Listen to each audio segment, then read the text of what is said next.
شیخ صالح فوزان حافظہ اللہ سے سوال کیا گیا، کیا توکل کرتے ہوئے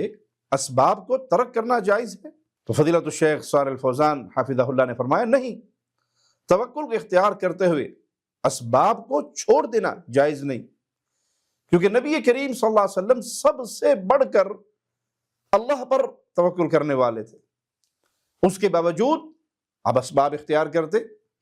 میدان جہاد میں اترتے تو اسلحہ پکڑتے، زرہ پہنتے۔ اسی طرح صرف اسباب کو اختیار کرنا اور اللہ پر توکل نہ کرنا یہ بھی جائز نہیں، اور اسباب کو مکمل چھوڑ دینا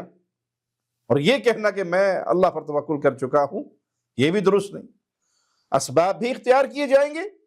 اور اللہ پر بھروسہ بھی کیا جائے گا، اسلحہ اٹھایا جائے گا میدان جہاد میں، زرہ پہنی جائے گی، بھروسہ اللہ پر کیا جائے گا، بیماری میں دوائی استعمال کی جائے گی لیکن بھروسہ اللہ پہ کیا جائے گا۔